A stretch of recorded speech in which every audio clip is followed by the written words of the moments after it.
Shalom to the elected Israel, the royal house of David. Let's give all praise, honor, and glory to Yahweh Bashem, Hamashiach Yahweh Bashem, Rakah Kadash, all praises due. Barakatha Yahweh, Barakatha Yahweh Shah, Barakatha Yahweh, Barakatha Yahweh Shah, Barakatha Yahweh Bashem, Hamashiach Yahweh Shah, all praises due. All praises due. Double honors to KD, for breaking this down time ago, of this place being spiritual Egypt and spiritual Sodom, and how this is the place where they crucified our Lord, his doctrine, his name, and everything that he stand for, and who he came to save, who the world is, Israel. And they do it continuously every day. Their works follow. Continuously attempt to crucify him again, but it'll never happen. He's risen forever. And, we see these camps out here, foolishly standing in the old covenant, or trying to anyway, that's already been fulfilled, and a second one established. All praise to the Most High for the royal law of liberty and the understanding of the truth in these scriptures. And the only doers is the same. Still out here baptizing every day, and for salvation, and still attempting to lay on hands and saying repent for the salvation, right? But like Yahweh Shah's sacrifice wasn't sufficient, like it wasn't enough. And it was. We was baptized with that Holy Ghost when he was here in the ancient days, and that same baptism is still holding strong today. Through all this darkness, through all this idolatry, through all this, all this evil and wickedness. And everything Yahweh Shah did was enough for us in this time, and we just got to hold on. I'm going to get a precept, because all these people that rejected him, they're going to be left in that spiritual bondage, the spiritual Egypt. And so, just like Egyptians, let's go to Hebrews chapter 10, verse 12. But this man, after he had offered one sacrifice for sins forever, sat down on the right hand of the power, from henceforth, expecting till his enemies be made his footstool.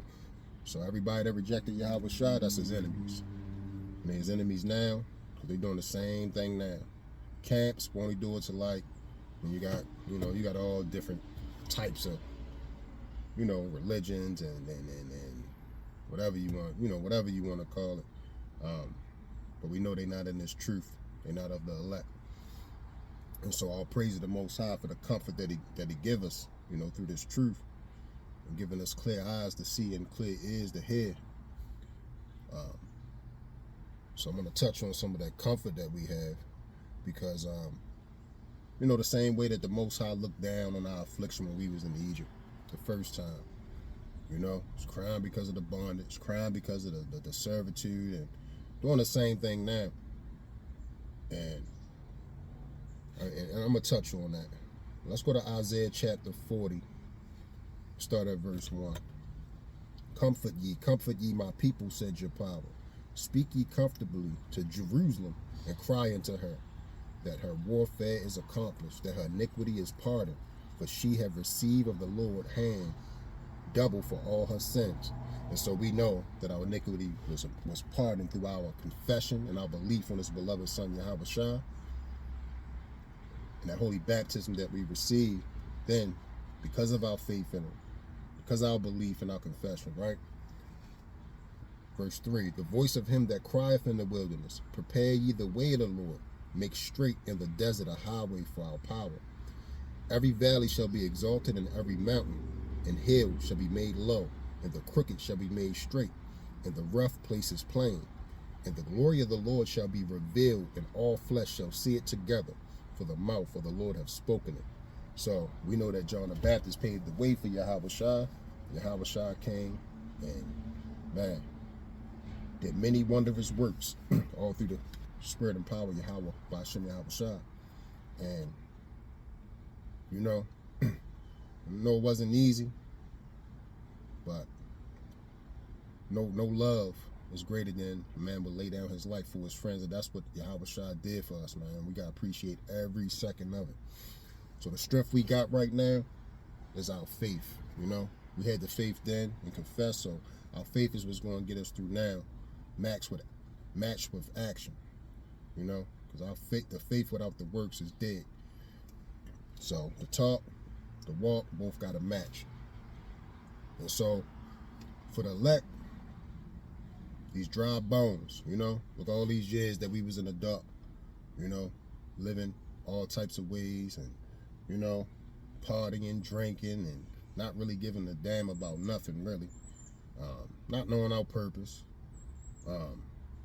Then, you know, shit, believing in the false doctrine, not knowing anything else, not knowing who we were, you know, just them dry bones. But all praises that these dry bones was given life. Most High decided now is the time.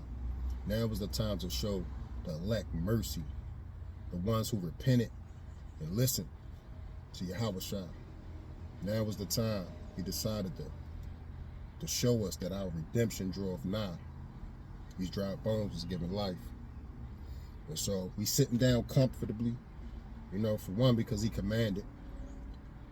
For two, because the just shall live by faith. And so we don't need to get rattled, get worried, because we know we're destined to be delivered out of this trouble, out of Jacob's trouble, while these spiritual Egyptians stuck right in it. I want to touch on that when we came, you know, because amongst these heathens, amongst these spiritual Egyptians, you know, it's going to irk you every day. But the same way that he said now, and he's looking down on our affliction and pulling us out of this, you know how every day you don't even feel like you don't belong here. You feel like you just, I can't really explain the feeling completely, but you know, it's there every time, every day. And you know, we destined and we're getting ready to be delivered out of this. We don't belong amongst these heathens, living amongst their ways, under their rules and regulations, and that end is coming. So let's go into Exodus chapter 2. I'm gonna start at verse 23. Exodus 2, verse 23. And it came to pass in process of time that the king of Egypt died, and the children of Israel sighed by reason of the bondage. And they cried, and their cry came up unto the power by reason of the bondage. And the power heard their groaning, and the power remembered his covenant with Abraham, with Isaac, and with Jacob. And the power looked upon the children of Israel, and the power had respect unto them. So now was the time where all the groaning and the crying for the abominations done in this world, the Most High looking down on us, and he's showing us much mercy, showing us much prophecy, giving us much strength, keeping our vibration high, keeping our faith on 100, on 1,000, you know. And we got to continue to shine and shine more and more, all through the power of Yahweh B'Shem HaMashiach Yahweh Shai, to that day, to that great and terrible day.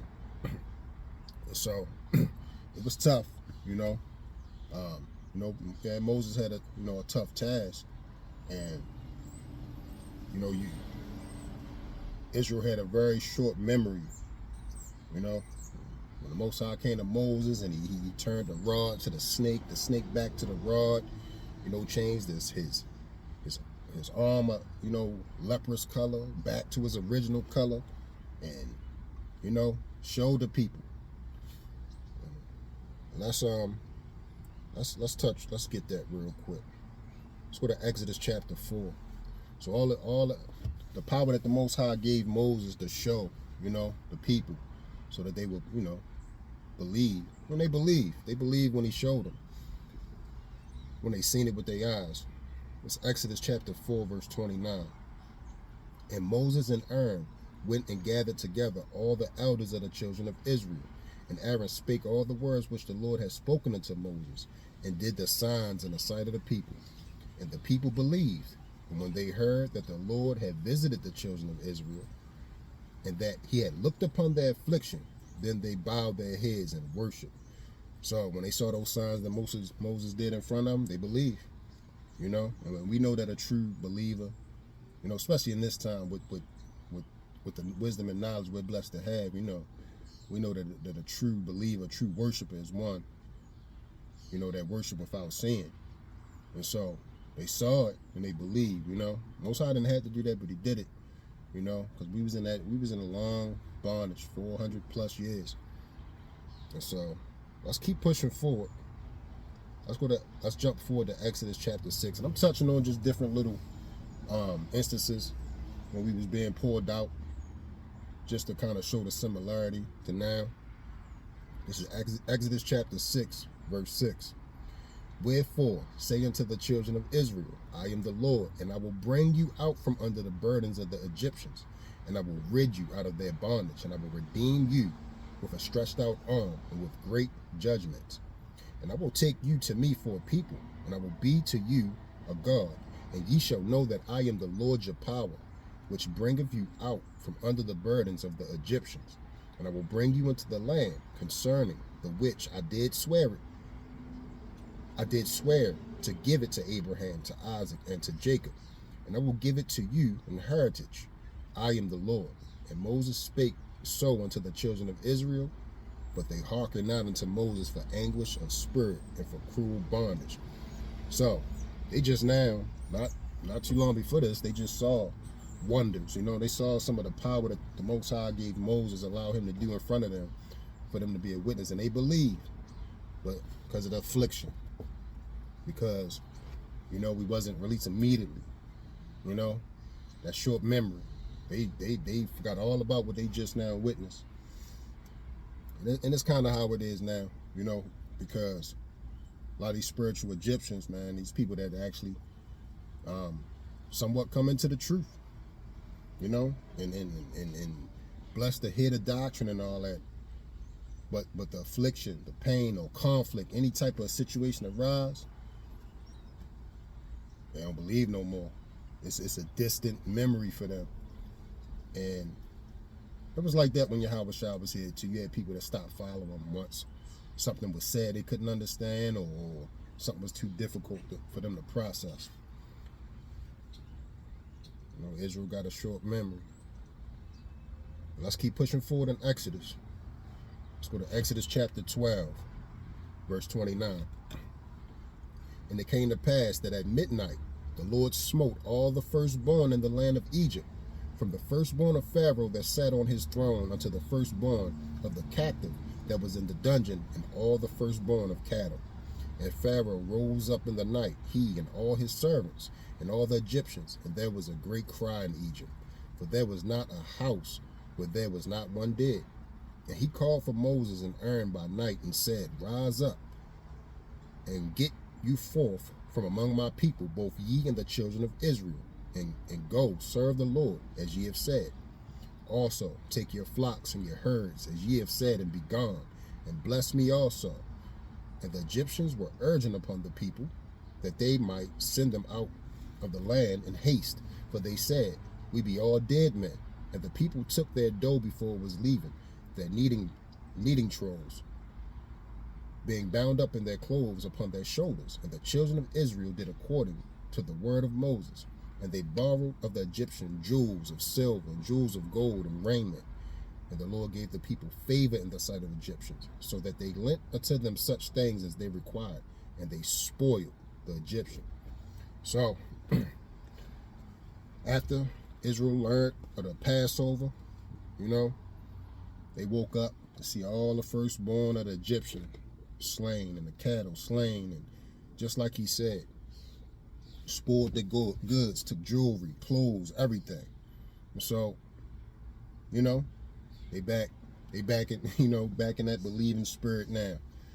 Oh, Most High, you know, ain't playing, he's serious. And you know, the Most High, you know, put that on Pharaoh. Pharaoh got scared, like, man, go ahead. Y'all go ahead and worship the Most High. But see, the Most High hardened his heart, so he would continue to come after the children of Israel. And, you know, just like Pharaoh's heart was hardened, you know, look, Most High is continuously showing his works, showing his might and strength. And, you know, a lot of Israel hearts were hardened as well. That short memory they had. Let's continue to push forward. Exodus chapter 14. And the Lord hardened the heart of Pharaoh, king of Egypt, and he pursued after the children of Israel. And the children of Israel went out with a high hand. But the Egyptians pursued after them, all the horses and chariots of Pharaoh and his horsemen and his army, and overtook them encamping by the sea, beside Paharath, Salah, before Baal-Zephon.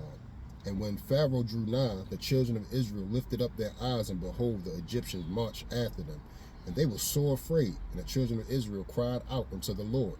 And they said unto Moses, because there were no graves in Egypt, hast thou taken us away to die in the wilderness? Wherefore hast thou dealt thus with us to carry us forth out of Egypt? Is not this the word that we did tell thee in Egypt, saying, let us alone, that we may serve the Egyptians? For it had been better for us to serve the Egyptians than that we should die in the wilderness. And Moses said unto the people, fear ye not, stand still, and see the salvation of the Lord, which he will show you today. For the Egyptians whom ye seen today, ye shall see them again no more forever. The Lord shall fight for you, and ye shall hold your peace. And so, forgetting about the snake turning into the rod turning into the speck, or the vice versa, changing of the color of the skin, all the firstborn Egyptians murdered overnight, or the cattle, firstborn of their cattle murdered overnight, spoiling their goods, the jewels and everything, being brought out and led from amongst Pharaoh. But because he coming after him, that short memory again. Moses understood. Said, be still. And it's the same thing now. And the water, double honors to KD, man, for the confidence, the strength, the edification. It means everything, for us upholding and staying on that square in this time. All praise to Yahweh B'Shem HaMashiach Yahweh Shah for that. And so, had so little faith and that short memory. You're like, man, forget what the Most High just did, We told you, Moses, like, leave us there. We've been better just to serve under them. We better just to be in heathens, just stand under them. Wow, a little bit of affliction, a little bit of fear set in. And just like that, forgot the mighty power of the Most High. So, it's the same thing now. And we can't be, none of us could be guilty of that same, spirit. Just because shit gonna get hard, it may get a little tough, affliction, pain, sorrow, mind, we gotta remember the mighty works of the Most High. He just woke us up out of darkness. We walked all this time, and then just like that, now we had the understanding of what covenant we under, the understanding of the Most High glorious name, the son of his, the name of his beloved son, Yahweh Shah, and everything that we need to work out our salvation with fear and trembling. So we can't faint, can't go back, we can't desire to be amongst these Egyptians. That's all of y'all. Let's push forward. Let's go to Exodus chapter 17, verse 1.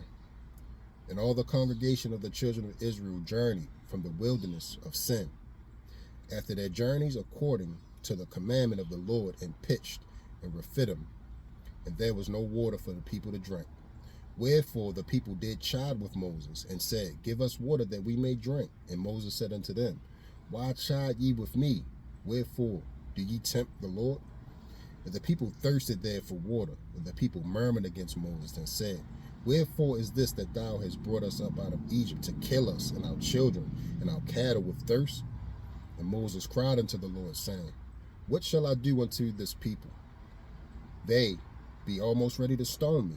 And the Lord said unto Moses, go on before the people, and take with thee of the elders of Israel, and thy rod, wherewith thou smotest the river, take in thy hand, and go. Behold, I will stand before thee upon the rock in Horeb, and thou shalt smite the rock, and there shall come water out of it, that the people may drink. And Moses did so in the sight of the elders of Israel, and he called the name of the place Massah, and Meribah. because of the children of Israel, and because they tempted the Lord, saying, is the Lord among us or not? See, every time they had some type of affliction, they forgot the mighty power of the Most High. So instead of them holding on to that, instead of them keeping that faith in that, instead of them saying, hey, Moses, shoot, Moses and the elders, shoot, let's come together. Let's just ask the Most High for some water.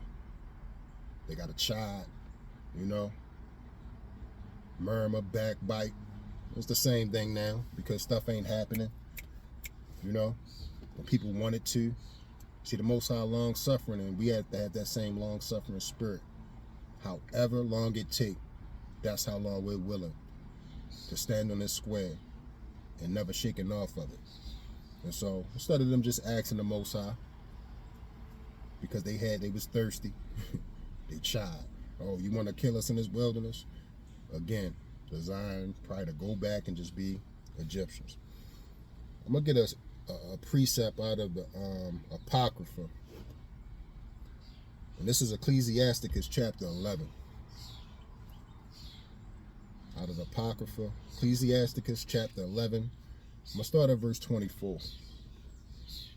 Again, say not I have enough and possess many things, and what evil shall I have hereafter? In the day of prosperity there is a forgetfulness of affliction, and in the day of affliction there is no more remembrance of prosperity. For it is an easy thing unto the Lord in the day of death to reward a man according to his ways. The affliction of an hour maketh a man forget pleasure, and in his end his deed shall be discovered. So the children of Israel, every time the Most High would do something, they went in that spirit of prosperity, belief, moving forward. As soon as some affliction came, they forgot that. It disappeared, that short memory. And the affliction was, they looked at it as being so hard. Instead of trusting in the Lord, they like, man, we would rather to just stay back with Egyptian and just, worked under them. But see, they was basically saying they had enough there in Egypt. We had enough. At least we had a shelter over our head. We was working. Not remembering they were just crying out for the hard bondage. I'm going to read verse 24 again. Ecclesiasticus 11 and 24. Again, say not I have enough and possess many things, and what evil shall I have hereafter? Just like the Egyptians' destiny was to be destroyed, that's their destiny now here in spiritual Egypt. These spiritual Egyptians, their destiny is to be destroyed and be in servitude. And so we don't have enough here. We have enough, through the scriptures, we have enough under the Most High. But we desire to be pulled out of this, because the Most High said he's pulling us out, he's redeeming us, he's delivering us out of this, and that's what we desire. It's never going to be enough for us to dwell in the midst of heathens, under wicked rule, under wicked kingdoms, which are being pulled down daily. And so, verse 25, in the day of prosperity, there's a forgetfulness of affliction. And so when they was moving forward, they forgot, about the affliction. They're like, shit, we getting out of here. Got jewels, we good, raiment, everything. And in the day of affliction, there is no more remembrance of prosperity. As soon as that affliction came, they forgot all the mighty works of the Most High. So we can't be guilty of that same spirit. We got to remember the mighty works that he's doing every day. They scrambling around trying to find a currency. Crypto is coming in, that digital currency. World War III at the cups, really already started. And man, the Most High is fulfilling his word every day. You can't forget the mighty works of the Most High that he's doing daily. And so we know that your past, follows you into this time.